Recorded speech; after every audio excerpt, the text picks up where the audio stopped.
नमस्कार, आप सभी का स्वागत है। ब्रह्म वैवर्त पुराण के अनुसार एक बार नारद जी ने भगवान श्री कृष्ण से पूछा, हे प्रभु, किस स्वप्न से कौन सा पुण्य होता है और कौन सा स्वप्न देखने से सुख की सूचना मिलती है? कौन कौन सा स्वप्न शुभ होता है और कौन सा स्वप्न अशुभ होता है? उत्तर में भगवान श्री कृष्ण कहते हैं, स्वप्न दो प्रकार के होते हैं।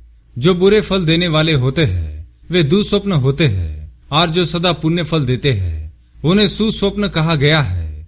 अलग अलग समय पर देखे गए स्वप्न अलग अलग प्रभाव देते हैं। रात्रि के पहले पहर में देखा गया स्वप्न 1 वर्ष में फल देता है, दूसरे पहर का स्वप्न 8 महीने में, तीसरे पहर का स्वप्न महीनों में और चौथे पहर का स्वप्न 1 पक्ष में अपना फल प्रकट करता है। अरुणोदय के समय देखा गया स्वप्न 10 दिन में फल देता है। प्रातः काल का स्वप्न यदि तुरंत नींद टूट जाए तो तात्काल फल देने वाला होता है। चिंता या रोगों से युक्त मनुष्य जो स्वप्न देखता है वह सभी स्वप्न निष्फल हो जाते हैं। जो जड़ तुल्य है, मल मूत्र के वेग से पीड़ित है, भय से व्याकुल है, नग्न है और बाल खोले हुए है, उसे अपने देखे हुए स्वप्न का कोई फल नहीं मिलता है। इसलिए स्त्रियों को हमेशा बांध कर रखनी चाहिए और निर्वस्त्र होकर कभी नहीं सोना चाहिए।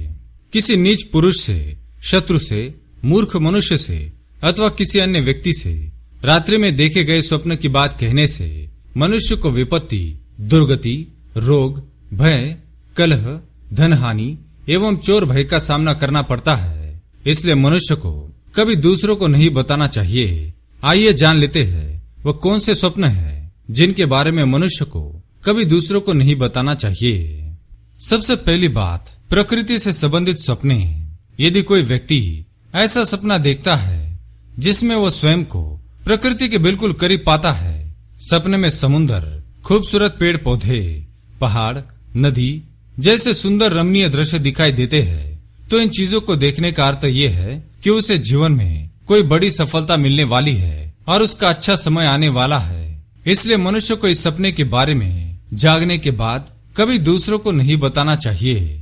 दूसरा स्वप्न, यदि कोई व्यक्ति सपने में स्वयं की या किसी और व्यक्ति की मृत्यु देखता है तो ऐसा स्वप्न देखने के बाद भी कई लोग डर जाते हैं या जागने के बाद रोने लग जाते हैं। भयभीत होकर इस सपने के बारे में दूसरों को बता देते हैं, लेकिन आपको इस सपने के बारे में कभी दूसरों को नहीं बताना चाहिए।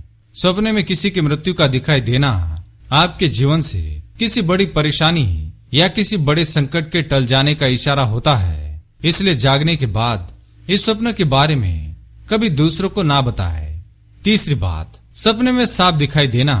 अक्सर कई मनुष्यों को सपने में सर्प दिखाई देते हैं या वो स्वयं को सर्प द्वारा पीछा करता हुआ देखता है। कई बार लोगों को सपने में सांप भी काट लेता है, लेकिन आपको बिल्कुल घबराने की आवश्यकता नहीं है। सपने में सांप का दिखाई देना अच्छा ही संकेत माना जाता है। सपने में सांप दिखाई देने पर व्यक्ति को आकस्मिक धन की प्राप्ति हो सकती है, लेकिन उसे इस सपने के बारे में कभी दूसरों को नहीं बताना चाहिए, अन्यथा इस स्वप्न का फल व्यर्थ हो जाएगा। चौथा सपना, सपने में भगवान के दर्शन। यदि आपको सपने में भगवान के दर्शन होते हैं या आप जिस भी देवी देवता की पूजा करते हैं और उनके आपको सपने में दर्शन होते हैं तो ये बहुत ही शुभ स्वप्न होता है। इसका अर्थ है कि जल्द ही आपके जीवन में खुशी आने वाली है। सपने में भगवान के दर्शन का अर्थ होता है कि मनुष्य का साक्षात्कार। वह मनुष्य सदा ही पुण्य कर्म करने वाला, धर्म के पथ पर चलने वाला और ईमानदार है। ऐसे ही व्यक्ति को सपने में भगवान के दर्शन होते हैं।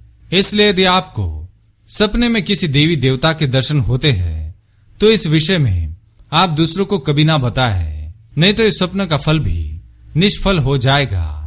पांचवी बात, सपने में मछली दिखाई देना। यदि कोई व्यक्ति सपने में किसी भी मछली को तैरते हुए देखता है या स्वयं को ही किसी मछली के रूप में समंदर में तैरता हुआ देखता है तो फिर इसे शुभ संकेत समझना चाहिए। ऐसे व्यक्ति को आकस्मिक बड़ा धन लाभ हो सकता है। इस स्वप्न का फल 1 महीने के अंदर मिल जाता है, इसलिए स्वप्न का जिक्र कभी किसी व्यक्ति से नहीं करना चाहिए। तो दोस्तों, ये थे वह 5 सपने जिनके बारे में हमें कभी दूसरों को नहीं बताना चाहिए। अगर ये जानकारी आपको अच्छी लगी तो वीडियो को लाइक करें, कमेंट में जय श्री कृष्ण अवश्य लिखें। साथ ही चैनल को सब्सक्राइब करें। धन्यवाद।